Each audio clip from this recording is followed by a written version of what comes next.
It's great to see so many familiar faces as well as some new faces in the room with us today. Our original host for this event, Dean Kimberly Lawless, has had a last-minute scheduling conflict and is unable to join us this afternoon. My name is Steve Wilson. I am the Senior Director of Development for the College of Education, and it's my privilege to fill in as your host for today's session. In just a moment, our speakers will share more about this afternoon's topic, the Restorative Justice Initiative, a group at Penn State dedicated to bringing educational opportunities to those currently and formerly incarcerated. Afterwards, we will open the floor for questions and discussions. You can enter questions in the chat box at any time, or feel free to use the raise hand feature after the presentation.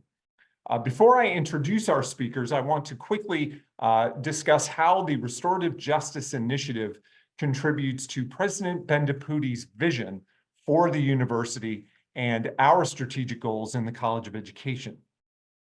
Those of you in this room know particularly well that one of Neely's key priorities for Penn State is to increase our land-grant impact. And restorative justice, as you will see, is a perfect example of how we can leverage the College of Education's unique expertise to serve communities across Pennsylvania.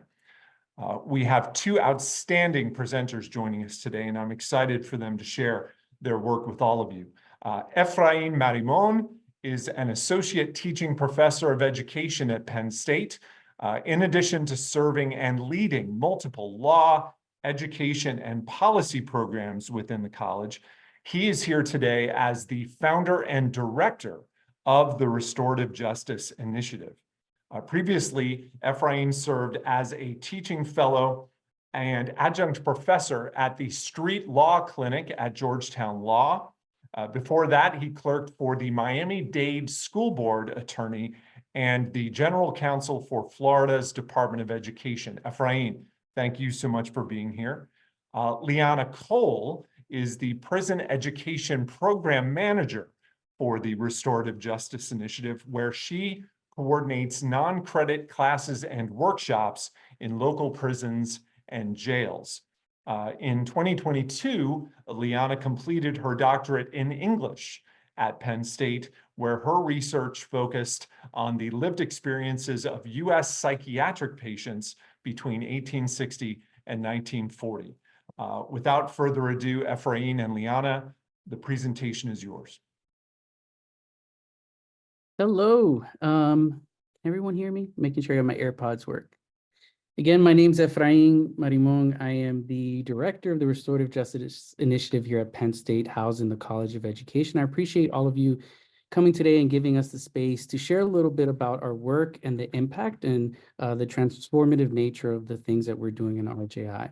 So I want to first start by the people who really make this. You had a chance to get to know me and Leanna, and we're going to share a little bit more, but there's really a whole team of us that really get this work done. And so, like I said, I'm the director of the initiative, but we also have Dr. Liana Cole, who manages the prison education program, which is a very important aspect of the larger RJI umbrella, which we'll share a little bit more about.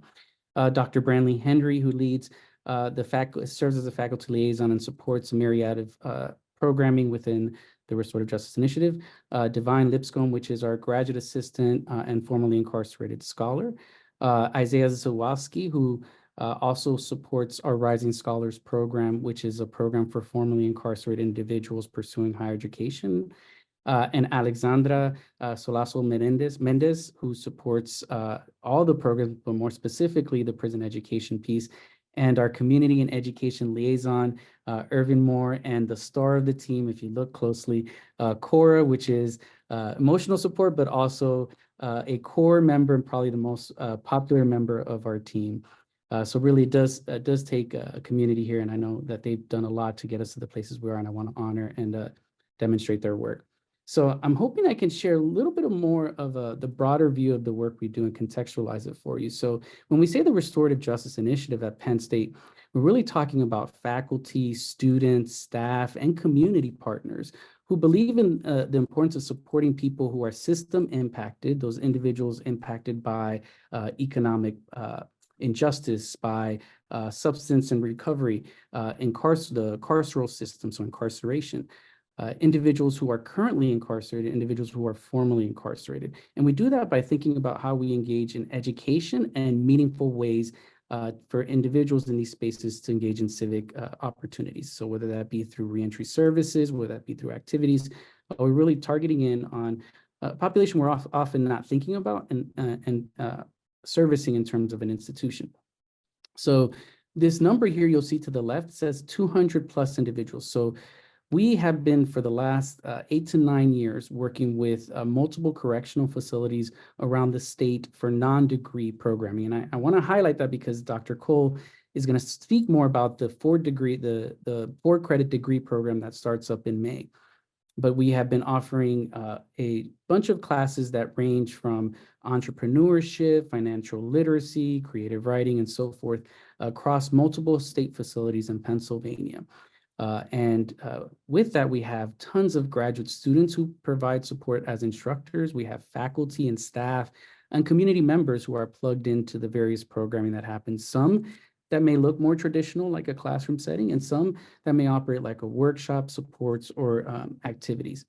And then the 15 undergraduate students, they support the program either directly through the Restorative Justice Initiative, or we have an undergraduate class, for example, that takes a class alongside some of our incarcerated students at the county facility, right? So we have lots of programming, so that's always operating when we're thinking about this space. But if we can share the next slide. The reason I want to present this in a way that's easier to manage, so the Restorative Justice Initiative is the umbrella that supports multiple programming. And the first one I want to kind of focus on, have Dr. Cole hone in on what it means to be prison education. But the Rising Scholars Program is a program where formerly incarcerated individuals have an opportunity to explore the possibility of either continuing their higher education journey or starting their higher education journey. So we work with individuals who potentially may have started to earn some credits for college while they were incarcerated and want to continue. Some that did so before and would like, as they're returning home, continue this as an aspect of their professional development and support. So really our job here is really to bring them here, connect them with career counselors, academic advisors, and mentors, some of which are Penn State students who are currently earning a PhD, a master's, or undergraduate students who were formerly incarcerated can support and provide mentorship in their roles. And whatever their path may be, whether it's Penn State or not, but we are typically making sure that they know that we have a space that's welcoming here for them. But the goal really here is to provide greater access to higher education. So wherever their goals take them, we want to make sure that we're here to support that, whether it's our institution or otherwise. The other piece of that is our outreach and public education. A big core of what we do is something like what we're doing here today. So it's creating awareness of why we do this work, who's impacted by this, and why education is such a big piece of it. So for example, next month we have what we call Justice Education Month, and it's aligned with the state's Second Chance Month. So it's individuals returning home. How do we create awareness about the challenges and stigmas that are often faced by individuals in the spaces? How can we work together as a coalition, as a society, to really address some of the systemic issues and barriers that are put in place? And then we support student organizations that are doing this work. We do reentry simulations. We do a lot of programming to provide awareness support for our neighbors and community members who are impacted by incarceration. And then our prison ed program, before I turn it over to the incredible Dr. Cole here, is something we've been working on for 9 years. And we are excited about the launch of what will be our formal degree program in rehabilitation and human services. So Dr. Cole? Sure, thank you. So before we talk more in depth about why prison education is important and what our degree program is going to look like, we wanted to define this question: what is a prison education program? It's for students who are currently incarcerated. In our case, we're specifically talking about Pennsylvania state prisons. It's post-secondary higher education, so we're talking about students who have already earned either a high school degree or a GED. There's some technology access, but students will not have access to open internet, and that's a Department of Corrections security policy. So While World Campus is a really wonderful part of what it means to be Penn State, it's not something we're going to have access to inside of the prison.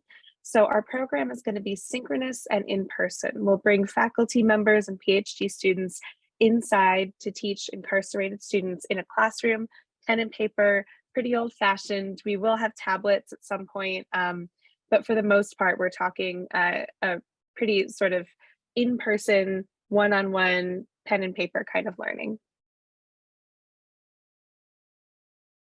So I don't know if you can pull up the graph there. Yeah, graph isn't showing up here. Do you want to switch to the PDF? Yeah, I'm going to switch to a different So while you switch, I'll go ahead version. and share a little bit of context around the work. So one of the things we get, is often asked to us in this space is, why prison education? Where does that passion come from, and why is this important? And certainly we think about, this in the context of what it means in the United States, right? So it's a statistic that many people may not know about, but it is nonetheless pretty alarming. So the United States incarcerates more people than anywhere else in the world. And so, and I don't mean just per capita as well, that is certainly true. I mean per numbers, right? So we are not the largest country in the world, yet we hold 25% of the people's incarceration rate. So we have a massive problem with what is called mass incarceration. And so what we do here is we're thinking about who is impacted by that and what are the things that are the natural result of having this mass incarceration crisis. If you look right under the United States there in that line, you'll notice that Pennsylvania similarly has an alarming number of individuals who are incarcerated. So when we're thinking about this, we often think in the broader scope of this, not just the individuals who are incarcerated, and that's certainly a big piece and a very important part of it, but what is the how can we interrupt these cycles of what end up being systemic inequity and how we're thinking about this work? And so one statistic at the very bottom, you'll notice there, in Pennsylvania, someone who is incarcerated has a 64.7% chance of what we call recidivism, which is returning back. And that's pretty alarming. And that's attributed to many things, one of which you'll see there around employment discrimination, stigma around individuals returning home. But there's one key statistic and metric that is worth noting. And so if you look to the right, the moment we introduce education and a bachelor's degree, the likelihood of someone with a bachelor's degree returning to incarceration is 5.6%, right? So we managed to drop that significantly.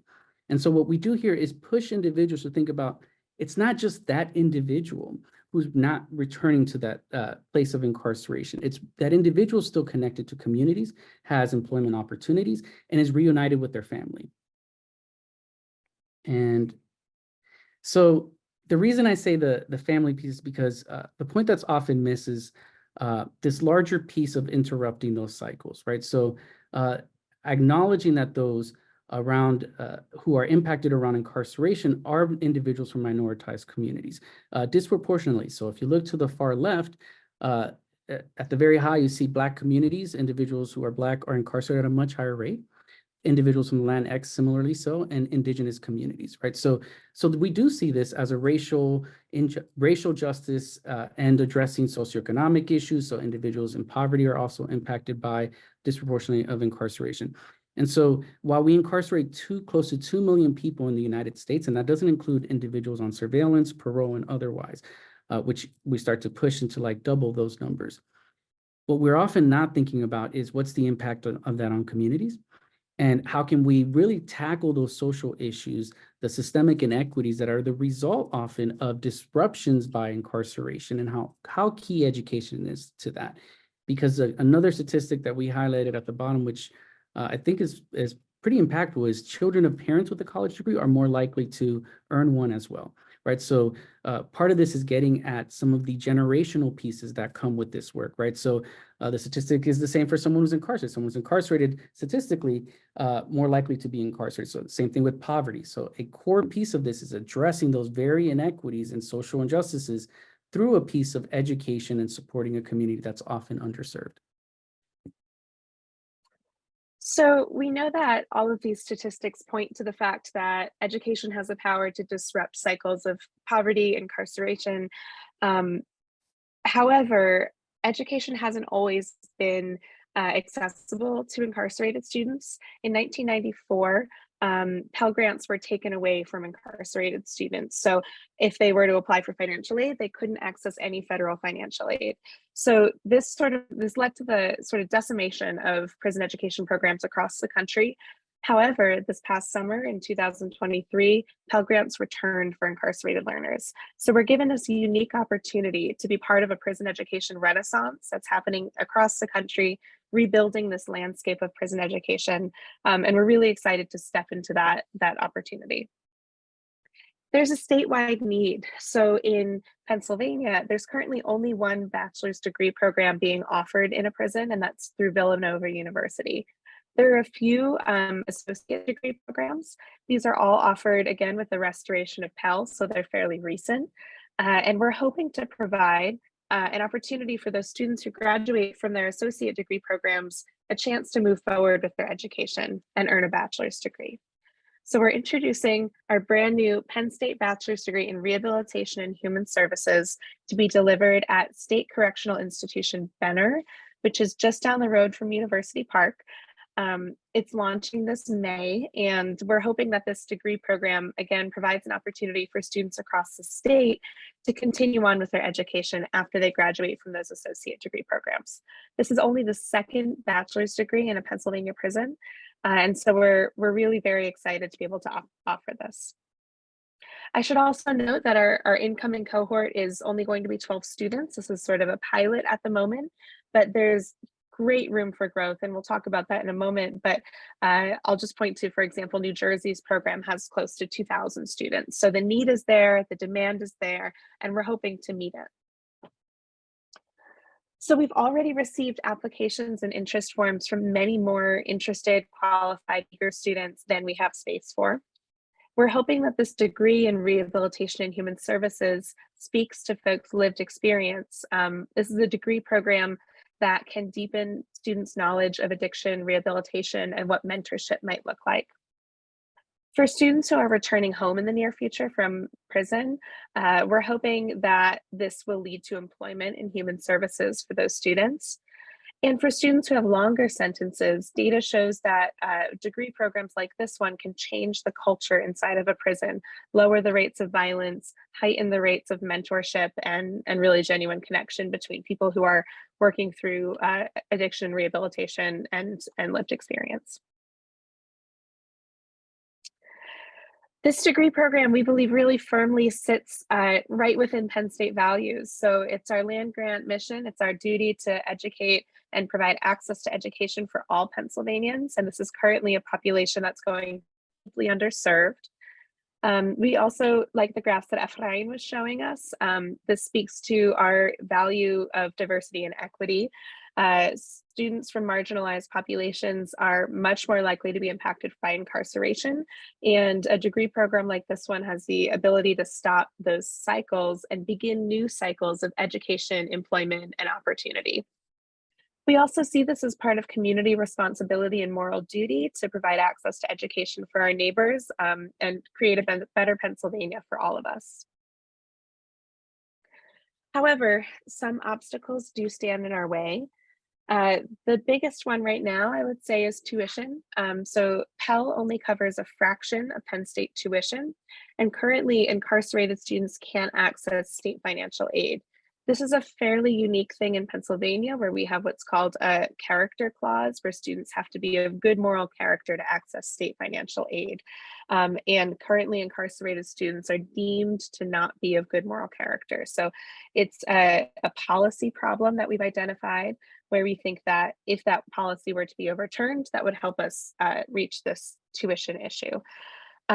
We also, again, this is another reason why we're only taking 12 students at the moment. We have a whole lot more interest than we have the ability to pay for this tuition. Technology is also an issue where we're talking with the Department of Corrections. We're working with the policymakers to figure out how to open up access to technology, because digital literacy is a huge part of what it means to be a Penn State student and get a Penn State education. And we believe that students who are currently incarcerated deserve access to that as well. Personnel, Efrain showed off our wonderful team. We have the right amount for this small cohort coming in. but we do have far below average for a prison education program. So the average amount of full-time staff for a prison education program nationwide is 8 full-time staff members. We have 1. So I'm the full-time staff member. We have Efrain as our faculty director, and we have a part-time staff member and some GAs. So it's worth highlighting that as we think about growing, we also will have to grow our team to grow that capacity. And finally, reentry pathways. A lot of our students are going to be coming home either midway through the degree or after their degree. And we want to make sure that we're ready to provide them the support that's needed to come home and thrive on the outside. So incarcerated students across the state want and need this access to degrees. There's no lack of interest, but we need your help to grow and expand. So again, we're starting off small. We're starting with this cohort of 12, but we have huge dreams for reaching across the state. We have all these Commonwealth campuses that we can reach and grow our programming across the state. But there are some areas in which we might need some help. And so we are very appreciative of Development, who has worked with us to organize philanthropic opportunities and efforts to really support the different types of ways that our students can benefit, and some of the interrupting of those cycles can be impacted through these supports. And so one of those ways is at the very top, you see is like Leanne, Dr. Ko shared, scholarships to bridge some of those gaps until we've addressed some of the policy issues so that they can better match what other states are doing and moving towards. And they would go towards students so that we can continue to scale up and provide supports across the state. Again, like Dr. Cole said, we have more students, more individuals interested than we have space for. So we would like to continue to provide those supports and have that type of systemic change and transformative impact that we've been looking for. Materials and support for like any classroom, we would hope to continue to provide support for books and tablets as we increase digital access for our students. Personnel, right? Scaling up means the idea of potentially hopefully tapping into all of our Commonwealth campuses, giving opportunities and space for them to be plugged into this work means thinking about personnel needs. And then reentry. So reentry is a big component of this. So how are we doing this well? How are we making sure that we're providing supports around individuals returning home? Just like we have supports for underrepresented first-generation students in our college space here, what would supports look like for individuals with lived experiences around incarceration, and there are models for that in places like California, for example. So we're mindful of these are the things in the infrastructure that will be incredibly helpful to make sure that we continue to do the work and we do it well, and that we can continue to impact more and more students. And in conclusion, we really firmly believe the data that this program has the opportunity to disrupt cycles of mass incarceration and create new cycles of education, generational education, employment opportunities, economic opportunities, workforce opportunities, and change the culture inside prisons to one of mentorship and education and leadership. So we are really excited to begin this degree program in May, and where we go from here depends on the kind of help we receive. So we're really grateful for you being here and listening to us as we help serve Penn State's mission to support our land grant mission here and expand access to education across the state. So thank you, everyone. We're really excited to answer any questions you might have about the program. Well, thank you. I'm sure I speak for everyone here in thanking you both for sharing such an informative and inspiring presentation. As a reminder to anyone in our audience with a question, you may type them in the chat box now. I'm actually seeing one already from Ron Darbo. Are OAER resources available for courses in this program? Will students be able to keep their tablets even outside class? Thank you, Ron, for that question. So, Dr. Cole, if you're welcome to jump in. So then part of this work, if you're picking up, is a lot of advocacy and support, both in the policy space, but also within 2 different institutions so that we can do our, provide the supports for our students. So we're in the very process of identifying the digital tools that need to be in place for our students to access the curriculum and the expectations that we would any other student at Penn State. So the short answer to that is they will have some very limited access, but right now they have limited to no access to internet.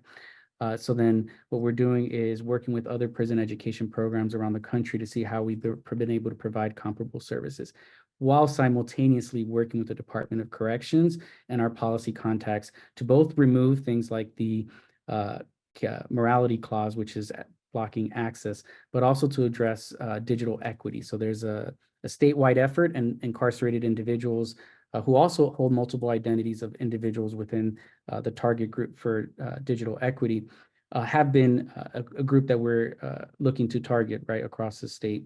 And so then we're in the process of developing the infrastructure for that inside the correctional facility as we speak. And heavily looking at some of our colleagues here in spaces like learning performance systems in the College of Education to see how we can look at grant funding and supports to start to develop those so that we can also share with some of the other PEP programs in Pennsylvania and around the country. Ron, do you have a follow-up to that? I see your hand still up. Yeah, just a comment. Obviously, you can sort of break the back of the materials costs with open and affordable education resources. And if you had tablets, you can disable their ability to go online. So you could simply download the textbooks the students need or whatever chapters they need. And if they had access to that outside of class because they're disabled from getting the internet, that actually solves two of your problems at once. Yeah, thank you for that. There's also there's versions of JSTOR and of learning management systems that students who are incarcerated can use. So we're not alone in trying to figure out these solutions. People across the country have come up with some really great examples of how we can do this. So thank you. Yeah, we're learning also from other prison ed programs that have figured out how to use tablets in a way that still works with Department of Corrections security policies. And Thank you for that. Well, Yeah. I was gonna say they do have tablets, but those tablets don't necessarily provide, right now, they don't provide any educational programming for the apps. So that's why we're in conversations. They're about to put out an RFP on their end for a new provider for their tablets. So we've been working with them to make sure that higher education is part of that consideration, that the types of apps, places like Texas have Canvas, for example, as part of their prison education program. So we have advocated, since that's one of the platforms we use, is there a place where we can similarly provide access to them. The only other thing around equity around that is making sure that our students, they pay for those tablets. So they do have those tablets, they do have access to them at all times, but we have to be mindful that not every student would have access to purchasing those tablets. So then we're working in the College of Education to similarly provide supports like we would any educational resources for those students who would be in need. Excellent. Ron, thank you for that question. John Tierney, I see your hand up. Yeah, it's really about connections and wondering whether or not you're connected with or would like to be to an organization called Uplift Solutions in the Philadelphia area. It's led by a Penn State alum, which is why I mentioned that, as well as there's a professor at Chestnut Hill College, Lauren Barron, who leads their social justice and criminology programs. And so, the organization around the Philadelphia area is I like them. If there's any connections that anyone needs that would be helpful from a collaboration standpoint or just knowledge standpoint, wanted to bring that up. So I'm making sure. So one of the things, because of Penn State's, the scope and reach of Penn State, Dr. Cole and I are plugged in and in leadership positions, often in the larger statewide effort. So one area I think would love to get the context, because we have in the last couple years developed a consortium for higher education and prison programs. And so I'm currently the chair of that. And so our work there is to develop an infrastructure that is both providers, but also with service providers who aren't higher education, who do the work around reentry or work that's either ancillary or supplemental to the things that we're doing. So I think what we call PHEP, there have been some of these around the country. So we are we're glad that we are finally starting to organize and pull from those supports. And so would love to get their contact information and brainstorm, bring them to the brainstorming with other people around the state doing the same thing. Yeah, because, and in particular, if you're not familiar with Uplift, it is all about reentry and employment and those that have been incarcerated and have had a pretty fairly good success record. And it is financially well backed within the community. So, and Atif Bostic is the executive director. He is a strong alumni. And I know that his wife, who used to work for me, is a lead recruiter in our Smeal College of Business and spends a lot of time with Penn. They're both familiar with, the culture and the university. If you'd like somebody, just let me know. Thank you, John, very much. Appreciate Thank you. We appreciate the connection. Yeah. We have a question in the chat from Stephen Wagman. I'll go ahead and read it. Are there grants available through the prison system or Department of Corrections in various jurisdictions to support this program? Sometimes we have been successfully able to get grant funding for our program through the Provost's office, through the strategic plan funding, and also through Jobs for the Future, which is an outside agency. Through the Department of Corrections and the prison system, they've funded some of the startup funds for other programs years ago when they were doing an experimental version of Pell Restoration. But they're also, their budgets are tight as well. So the Bureau of Justice Assistance sometimes puts out grants. We're applying for federal grants kind of widely, but we're also looking for more sustainable solutions because these grants often are usually 2 years long, 2 to 5 years long, and usually won't cover tuition. So yes, we are looking at these grants, and we're also looking for solutions that will carry us forward beyond grant funding periods. Thank you. Thank you, Steve, for that question. Next, I see Carlene Krevkur's hand up. I hope I pronounced your name correctly. Actually, you did quite a good job. So thank you. I appreciate that. I'm 2 for 2. I thought this was a very wonderful program, and I really appreciated learning all about it. I have a question as far as the demographics or the sexes of the people that's enrolled in these courses. Is it more women, more men? And the reason I'm asking is because there's a lot of, I know, scholarships and funding out there, particularly some of them that I belong to, for women. And I would just like to bring it up in some of my organization about this. Basically, unfortunately, targeting mostly women. So that's why I would like to know what the makeup is of these students taking these courses. It's a great question. Right now, the degree program is going to be in a men's prison. There are only 2 women's prisons in the state of Pennsylvania, and one of them currently has a certificate program, I think through Bloomsburg University, and they're starting up a degree program there. So we're starting in a men's prison. That doesn't mean we have to stay there. We're also thinking about how we can expand and ensure gender equity in our programming. For our workshops and our not-for-credit classes, we're also offering them at the county jail, which is a mixed gender, and then also at Kehana Boot Camp, which is also has women and men. But yeah, for the degree program, we're starting small and we're starting at a men's prison, but we are thinking about expanding, especially to that second women's prison where there is no degree programming. Thank you. All right, we have another question in the queue from Mark Rose. How may donations be directed to this program? And further, may donations be specified by the donor for a particular area of need? It's a question near and dear to my heart, but Ephraim and Liana, perhaps you can chat a bit about what are some particular areas of need within the program?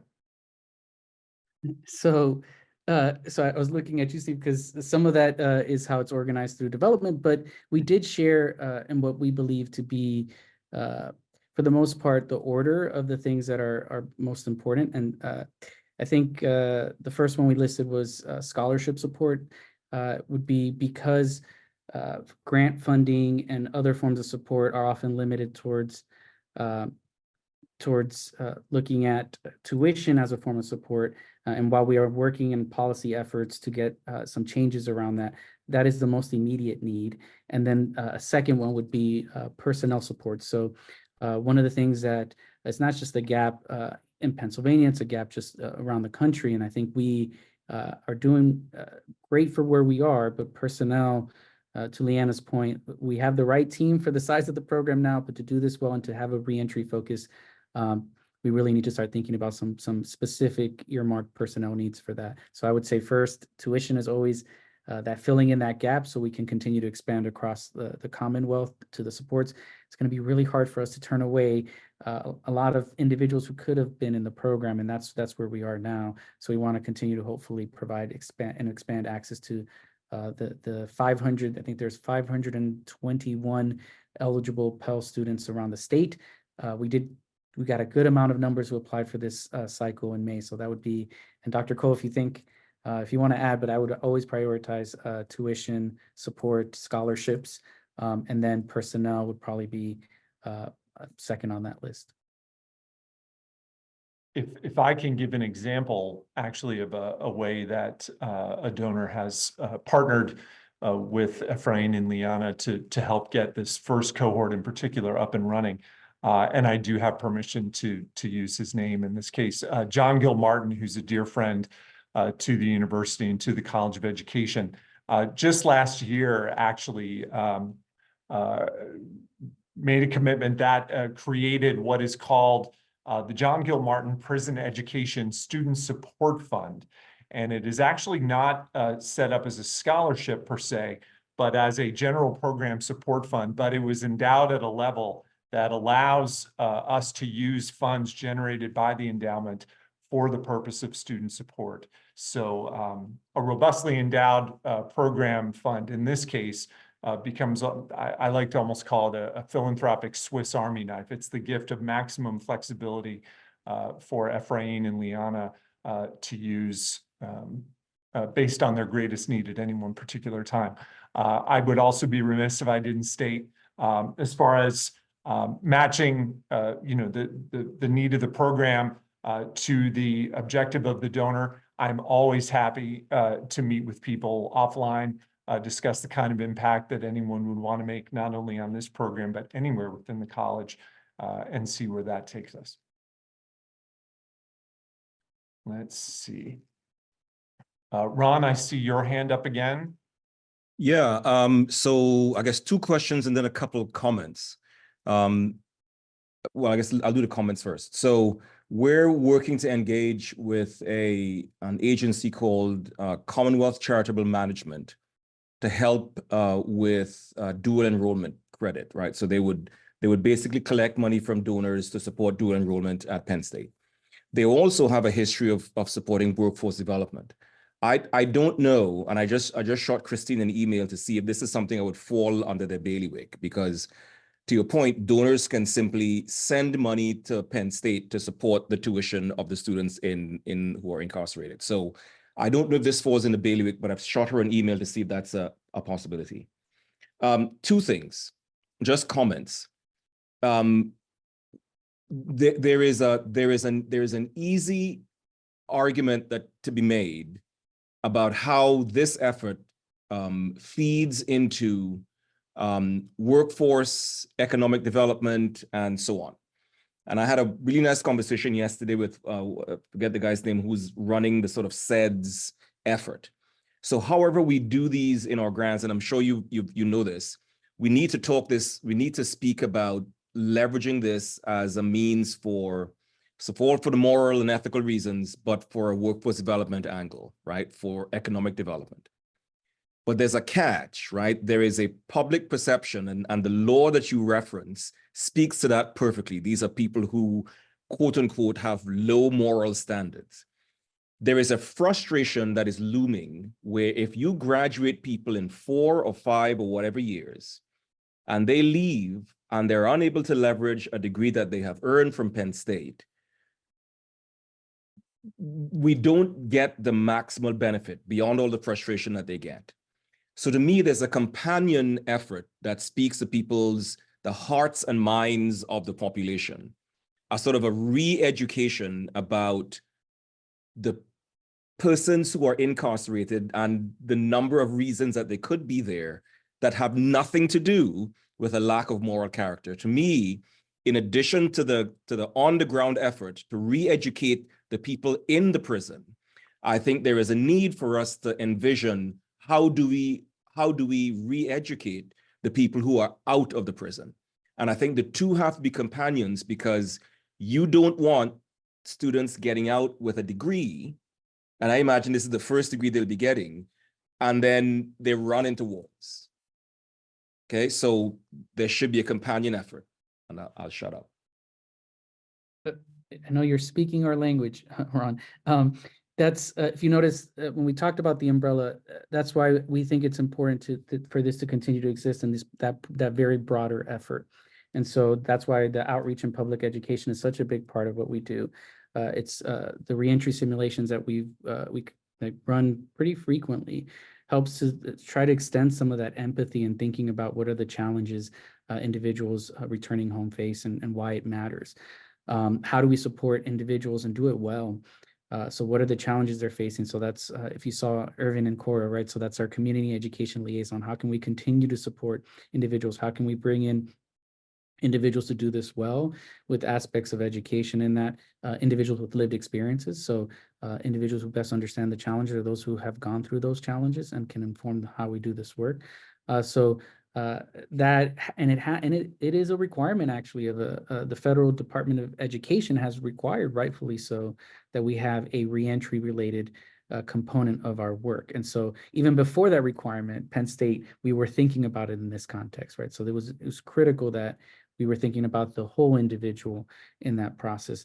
So I'm glad. And yes, I agree. The only thing about workforce is always living in the and. So workforce is a part of that, but it's also and, right? So it's workforce and opportunities, workforce and supports. And so having a degree attached to that is something that employers are ultimately looking for. And we know that the statistics around earning potential and the salary gaps for someone who doesn't have these degrees in this field. This specific degree is a great match because not only is it workforce, it's also tied to something that they were the individuals we've been working with over the years have expressed a want. So they want to come home, they want to be mentors and supports individuals who may be in their recovery journey. They want to be part of the human services work. And so this is a nice blend between workforce, but also the needs and the wants of the individuals impacted by that same system. Thank you. John Tierney, I see your hand up as well. I just wanted to Ron, I think your comments were well done, and emphasize, because this is my own personal experience. In this whole education, it's great that we're focused in on those that are incarcerated. And I appreciate somewhere in your talk, you were talking about understanding that. But for most people who have never been engaged with our system, they have no idea how many people are sitting behind and being incarcerated for I'll use the letters, for BS, that never should enter into any conversation about whether there was a moral character or other things. And in particular, because I've mentored a couple of these young men. I mean, in this case, they already had credits from college and the whole system got them trapped up in one offense, some minor offense, but then, they want to throw on either parole or probation, and it just hangs in there, and they're so exposed, and it's a ridiculous use of dollars. And how we educate those who just, we're very fortunate. If you don't have any exposure to the system, you have no idea how broken it is. And every member of it, we have a couple of Penn State alums that are law and justice graduates that are in my family, others that are in the police force, the parole system, and everybody I've talked to, they will all admit that it is a system, and they won't use the word broken because it's apparently doing what it's supposed to do, but that's not not what we want it to be doing. So how we educate the broader population about why why we have the incarceration and to get them exposed to some of the silliness, quite frankly. I don't know if that's our job or your job in the education department, but it's certainly a component of getting support for what you're trying to do. And I'll shut up. Thank you. Yeah, you're like Efrain said before, you're speaking our language. We see this all the time, and there's something about coming in. I started this work as a teacher, came in as a creative writing teacher, and there's something about being able to enter that space as somebody. I don't know why any of my students are there, but my students know that I see them only as a student, and there's something so humanizing about that in a very dehumanizing system. And so we, make it a point not to look up for any reason, why students are there.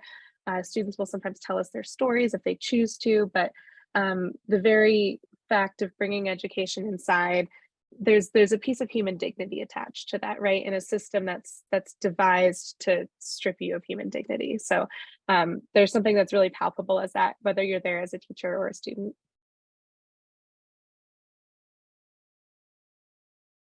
Let's see, Ned Price, do I see your literal hand up? You'll need to unmute, Ned. Hang on. Can you hear me now? We can. In 1973, I was teaching at the local prison for Penn State. There were 30 students in my class. They were all really engaged. It would be interesting to go back and see how that program developed and what the results of that program were. I don't, in essence, we're not doing something new, but it seems like there are a lot of roadblocks. Also, I would mention that the prison officials were hardly receptive to me being there.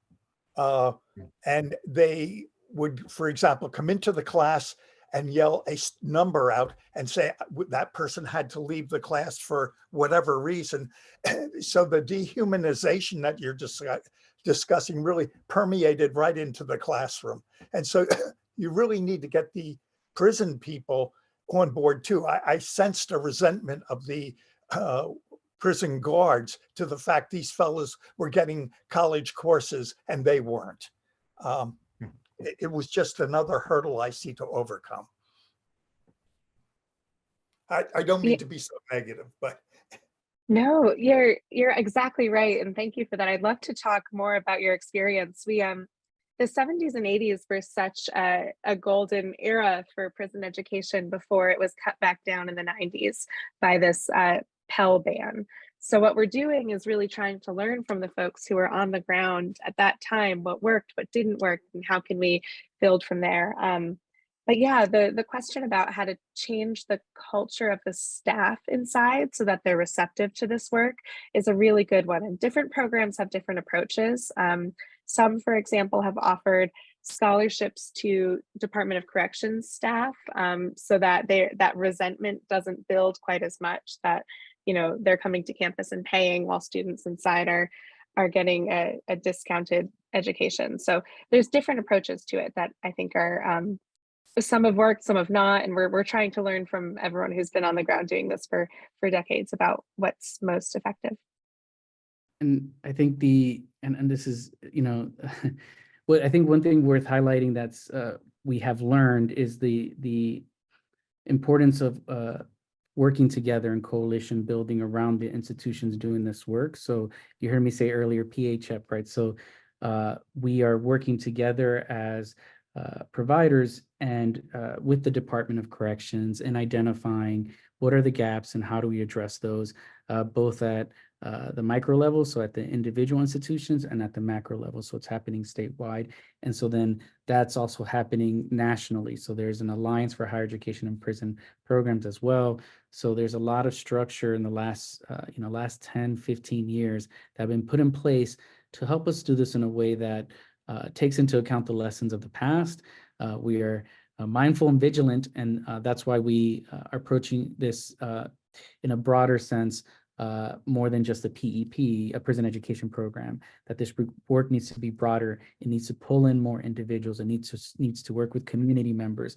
There needs to be support across communities. I think people have seen the need for that as like members impacted by the opioid crisis, for example, as their family. The message. That was from the opioid crisis have been family members impacted. So as those numbers increased, there's been a growing support across the aisle, bipartisan support for not relying on incarceration. But that could disappear as it did in the early 1990s. So we're aware of that. And so that's why we want to couch this in a broader effort and continue to do so, both in terms of support for reentry, but continue to think about policy structure and ways of creating investment in this moral duty community, because that's going to be ultimately what we think is going to continue the support long beyond us, we hope. All right. Are there any final questions for Efrain or Liana? I'm not seeing any in the queue. All right. Well, thanks to every single one. This has been an absolutely, oh, hold on. Is there an opportunity, this is from John Tierney, last question. Is there opportunity for collaboration with law and justice students? No, I'm guessing Dr. Cole's looking at me. So it's not lost here that I am an attorney, and so I have been working with the Anti-Racist Development Institute over the last 2 years, and so the Restorative Justice Initiative is in early talks with them to look at a systems approach to tackling some of the very issues you're talking about here, and integrating their mission with the College of Education's mission, which is very committed to an anti-racist framework. So yes, is the short answer, and have been supported both by the College of Education, the dean in the Penn State Dickinson Law, which is Dean Conway, who connects very frequently with Dean Lawless in our law school, and the provost as well, who has provided support for us to start that bigger systems approach that's going to be necessary to tackling all these other pieces that need to be in place for us to do this work. Excellent. Well, thank you again to everyone who has been a part of what has been a wonderful, truly a wonderful conversation. We are coming up on our time. If you had a question that we weren't able to address, or if one occurs to you as you think about this today and in the days to come, someone from volunteer programs team will reach out to you and follow up. You'll see we're sharing a slide now with a QR code to the RJI's giving page. Please feel free to scan that now or take a picture of it for later. If you have any friends, colleagues, member of your personal professional networks that might be interested in learning more about this topic, a video recording of this event will be sent to all of our invitees and posted to the Raise Penn State YouTube channel. If you are interested in supporting the RJI's work through your personal philanthropy, we've also included my contact information. I would be happy to speak with you offline. The Noontime Knowledge Series will be back this coming May with a session devoted to the Timothy J. Piazza Center for Fraternity and Sorority Research. Please, you'll want to be sure to be a part of that. And finally, once again, many thanks to Efrain and Liana for being here today, sharing your incredible, impactful work with us. A big thank you also to our attendees for being here this afternoon. This officially concludes our event for today. We hope to see you soon. Have a wonderful rest of your day, everyone. We are